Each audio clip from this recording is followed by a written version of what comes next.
साईं नवाज़ अली नियाज़ जाफ़री जी जेका शाइरी आहे उन में मुख़्तलिफ़ रंग ऐं आहंग आहिनि। हिकिड़ी रिवायती शाइरी जो तसलसल बि आहे ऐं उन खां अलावा ख़ासि तौर ते जेको माज़ीअ में असां ॾिसूं था त शाइरी में मुख़्तलिफ़ तजुर्बा थींदा हुआ, उन हवाले सां बि नवाज़ अली नियाज़ साहिब जी जेका शाइरी आहे उन में बि काफ़ी सारा तजुर्बा थियल आहिनि। हिकिड़ो मुख़्तसिर पेपर आहे, ए नियाज़ आउं हर कंहिं खे आज़माए थो वञा, कोन मश्क शाइर उम्दतुल शुरा नवाज़ अली नियाज़ जाफ़री। शाइर पंहिंजे हसासियत सबबि पंहिंजे आस पास थींदड़ वार्ताउनि जो वधीक गहराईअ सां मुशाहिदो करे मनंदड़ जे कैफ़ियतुनि खे लफ़्ज़नि जे रंगनि सां पेंट करे थो। उहे रंग दर्दनि जी अलामत बि हुजनि था त ख़ुशीअ जा नग़मा पिणु। शाइर वटि मुख़्तलिफ़ कैफ़ियतुनि में मुख़्तलिफ़ अहसास जनम वठनि था, पर हू बुनियादी तौरु प्यार जो पुॼारी थिए थो जो हुनजो महवरी इश्क़ आहे।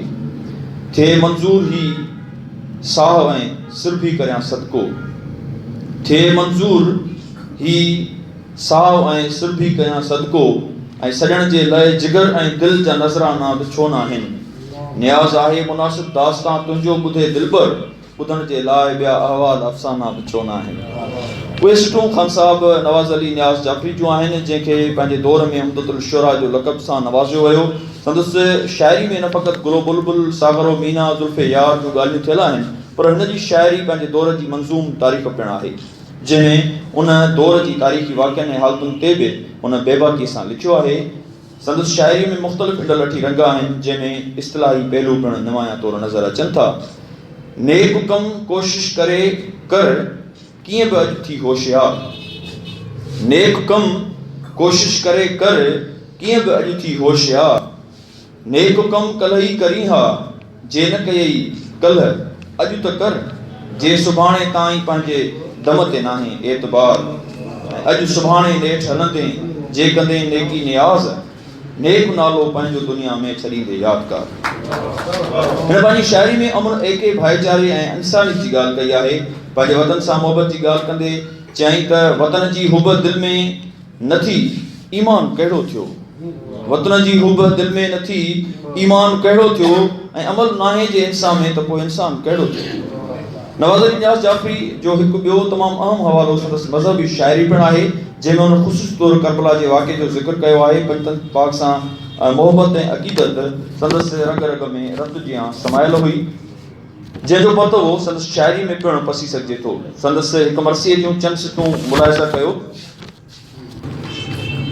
कीअं ॾिजे राहे ख़ुदा में सिर सिखो शबीर खां, ऐं थी वियो तकबीर पर मोड़े ई न मुंहुं तकबीर खां, ही बयां पुरसोज़ पुरग़म बंदि कर हाणे नियाज़, ही बयां पुरसोज़ पुरग़म बंदि कर हाणे नियाज़, थो कलम कीअं करे अॻिते उन जी तहरीर।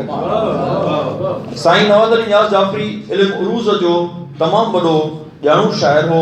पाण शाइरी में केतिरा ई तजुर्बा पिणु कयईं जंहिंमें तजनीस हरफ़ी, बिना नुक़्ते शेर, सभु अखर जुदा जुदा, बिना अलफ़ जे शेर, सभु नुक़्ता मथां सभु नुक़्ता हेठां, सभु अखर नुक़्तनि वारा, हर सिट में 21 अखर वग़ैरह शामिल आहिनि।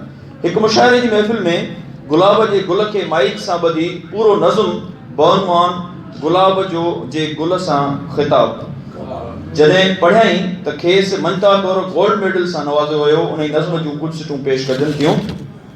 ए सदा सोना गुलिस्तान जे गुलनि जा ताजदार, आहे तोते हर चमन जे हुस्न जो दारो मदार, ऐं साल सारो बाग़बां तुंहिंजो कढे थो इंतज़ार, छा चवां तो लाइ फ़क़ति बुलबुल न आहे बेक़रार, ऐं ताज़गीअ में पंहिंजी ख़ुशि रंगीअ ते तोखे नाज़ आहे, नाज़ में वेतर गुरूर ऐं हुस्न जो आहे अंदाज़ आहे, नाज़ में वेतर गुरूर ऐं हुस्न जो अंदाज़ आहे, सत चौही नाज़ या अंदाज़ या एजाज़ आहे, सरबसर जंहिंमें सॼो कुदरत जो मख़फ़ी राज़ आहे।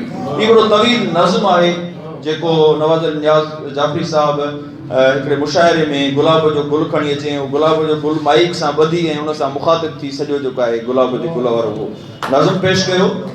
हिन समूरी उमिरि शेरो अदब खे अर्पे छॾी हुई। जॾहिं संदसि आख़िरी वक़्तु क़रीब पहुतो त हुन कैफ़ियत जो बि इज़हार मंसूब अंदाज़ में बयानु कंदे कुझु हिन रीति लिखियाईं त ओचितो सॾु थियो न कंहिंखां मोकिलाए थो वञा, ओचितो सॾु थियो न कंहिंखां मोकिलाए थो वञा, ऐं दर्द दुनिया मां ई पंहिंजो दिलि में पाए थो वञा, ऐं अणॾिठल हिकु मुल्क ॿियो साथी हले नथो को साण, अणॾिठल हिकु मुल्क ॿियो साथी हले थो कोन साण, वाट जूं सतियूं सभई सिर ते सहाए थो वञा, ऐं कम अचे अॻिते उहा का ॿी कमाई कान कयमि, ज़िंदगी हिसो हवस में सभु विञाए थो वञा। हा अज़ीज़नि दोस्तनि मां केरु मुंहिंजा ख़ैर ख़्वाह, हा अज़ीज़नि दोस्तनि मां केरु मुंहिंजा ख़ैर ख़्वाह, ए न्याज़ां हाकरी खे आज़माए थो वञा। नवाज़ अली नियाज़ जाफ़री जी शाइरी जो मुख़्तसर झलक मां इहो अंदाज़ो बख़ूबी करे सघे थो त हू कहिड़े न बुलंद पाए जो शाइर हो। अॼु संदसि वसी जे मौक़े ते असीं खे सलाम पेश कयूं था।